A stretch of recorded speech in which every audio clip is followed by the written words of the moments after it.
Mas antes de cumprir a sentença, quero ir à terra como homem e viver como ele.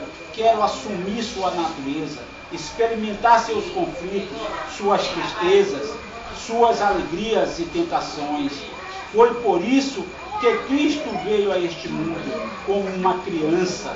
Ele não apenas parecia homem, ele era um homem de verdade, como você e eu. Teve as mesmas lutas que você tem, sentiu-se às vezes sozinho, incompreendido como você, experimentou suas tentações, e é por isso, e não simplesmente porque é Deus, que Ele está mais pronto a amá-lo e compreendê-lo do que a julgá-lo e condená-lo.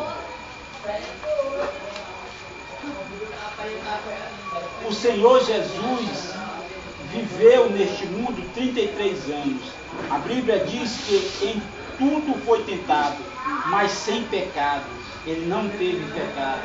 Ora, se ele viveu neste mundo como homem, e como homem foi tentado e não pecou pelo princípio de retribuição, ele mereceu a vida. Jesus mereceu a vida.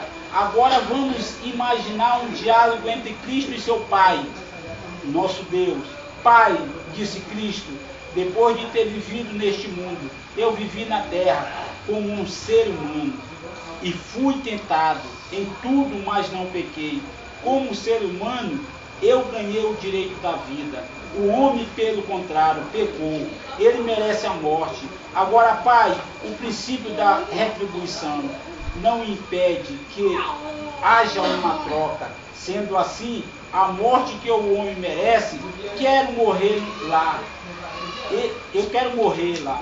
Eu e a vida que eu mereço, porque não pequei. Quero oferecê-la ao homem. A vida de Jesus, que ele tinha direito, ele deu a nós.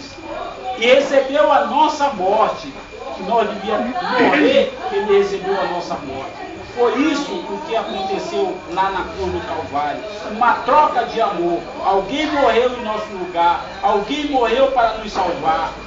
Uns dias antes da morte de Cristo, a polícia de Jerusalém prendeu um marginal chamado Barrabás.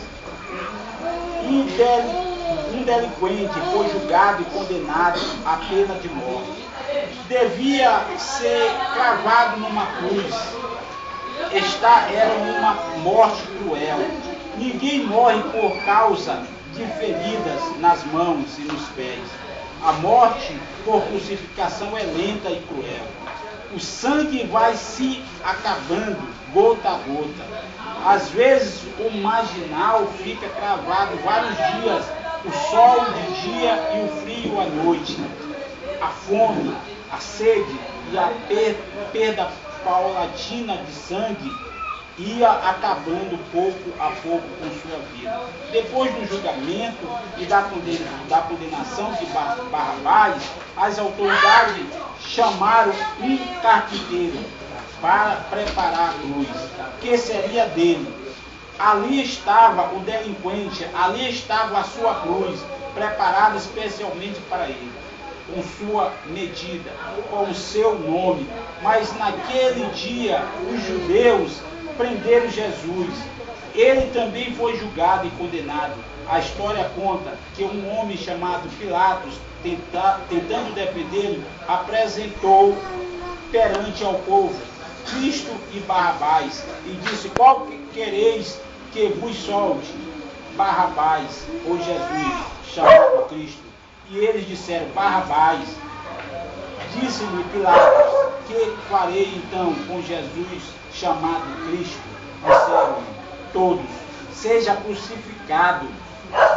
Acho que se alguém entendeu alguma vez na plenitude do sentido, a expressão Cristo morreu em meu lugar foi Barrabás. Ele não podia acreditar, talvez beliscasse sua pele para saber se realmente estava acordado. Ele, o marginal, o homem mau, estava livre. E aquele Jesus manso e simples, que só viveu semeando o amor, devolvendo saúde aos doentes e vida aos mortos, estava ali para morrer em seu lugar. Eu imagino que Barrabás pensou: eu nunca terei palavras para agradecer a Cristo por ter aparecido. Se ele não tivesse vindo, eu estaria condenado irremediavelmente.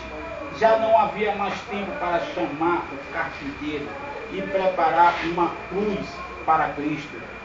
Além do mais, ali havia uma cruz vaga, apesar de ter as medidas de outro, o nome de outro, e ter sido preparado para outro. Naquela tarde, meu amigo, quando Cristo subiu ao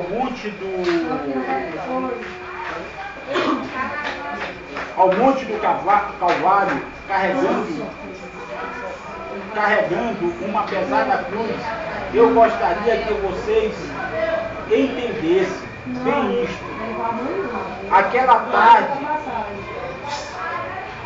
tarde triste, Jesus estava carregando uma cruz ali, porque nunca ninguém preparou uma cruz para Cristo. Sabe por quê? Simplesmente porque ele não merecia uma cruz. Aquela tarde Cristo estava carregando minha cruz. Era eu que merecia morrer. Mas ele me amou tanto que decidiu morrer em meu lugar. Assim me oferece o direito à vida. Finalmente, os homens chegaram lá no topo da montanha, deitaram a cruz no chão e com um enorme prego atravessaram as mãos e os pés de Jesus. A cruz foi levantada e com o peso do corpo, suas carnes se rasgaram. Um soldado tinha lhe colocado na fonte uma coroa de espinho. O sangue escorria lentamente pelo rosto. Um outro soldado lhe feriu o lado com uma lança. Ali estava o Deus homem, morrendo por amor. O suor ocultou o seu rosto, para não ver a miséria dos homens. O céu chorou numa torrente de chuva. Até as aves do céu e as bestas do campo corriam de um lado para outro, sentindo em sua irracionalidade que alguma coisa estranha estava acontecendo. Só o homem, a mais bela e inteligente das criaturas, parecia ignorar que naquele instante seu destino eterno estava em jogo. Ora, depois, quando os judeus voltaram para casa lá naquela montanha solitária em meio a dois ladrões, pediam agonizadamente o maravilhoso Jesus, que estava entregando sua vida pela humanidade. Algumas vezes você se deteve a pensar no significado daquele ato de amor. Não foi um louco suicida que morreu na cruz. Não foi um revolucionário social que pagou por sua ousadia. Era um Deus feito homem. E como o homem tinha medo de morrer, possuía o instinto de conservação. Ele tinha tanto medo de morrer que na noite anterior, em Getsemane, disse a seu pai: Pai, se é possível, passa de mim este cálice, todavia não seja como eu quero, mas como tu queres. Está em Mateus 26, 39. Eu tenho a certeza que Deus disse: ainda está em tempo de voltar atrás, meu filho. A vida de toda a humanidade estava em suas mãos, e ele tinha medo de morrer. Mas seu amor era maior do que o medo, maior do que a vida. Como abandonar o homem no mundo do desespero e de morte? Isto que talvez eu nunca consiga entender, porque ele me amou tanto. Por que ele me amou tanto? Porque ele amou nós todos tanto assim. Você entende o significado de sua vida? Você é a coisa mais importante que Cristo tem.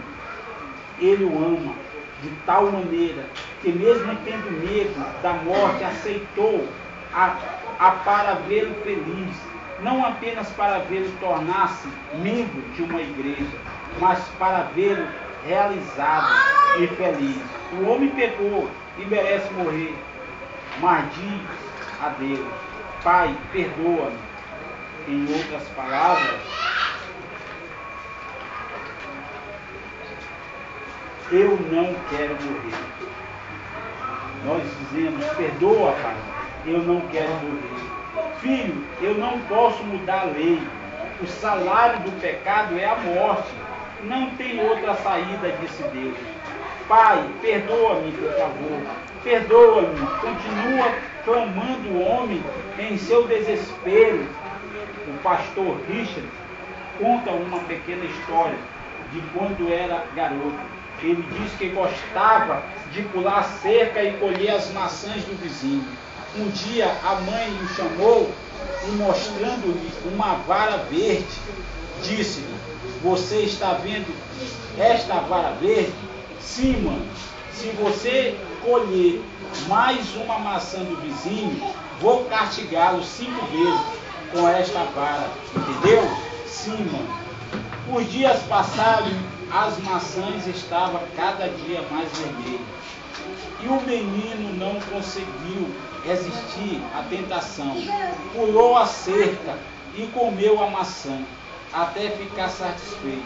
O que ele não podia esperar era que, ao voltar para casa, a mãe estivesse esperando, com a vara verde na mão.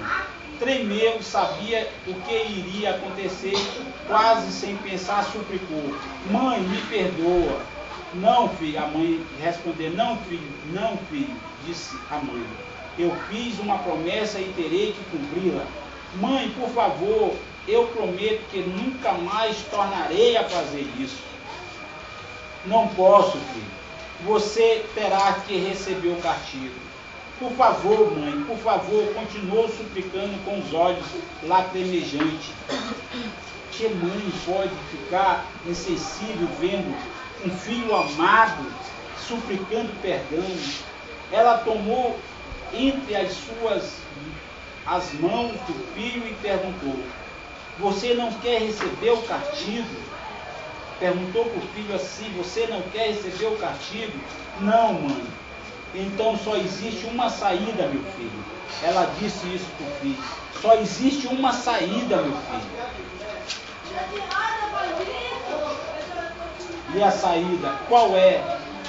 A mãe estendeu a vara para ele e disse: segura a vara, meu filho. Em lugar, e a mãe estendeu a vara para ele e disse: segura a vara, meu filho. Em lugar de eu castigar você com esta vara, você vai me castigar. O castigo tem que se cumprir, porque falta existiu. Você não quer receber o castigo, mas eu o amo tanto que estou disposta a receber o castigo por você. Até aquele momento eu tinha chorado com os olhos, contou Richard. Naquele momento eu comecei a chorar com o coração, como teria coragem de bater na minha mãe por um erro que eu havia cometido. Você entendeu a mensagem?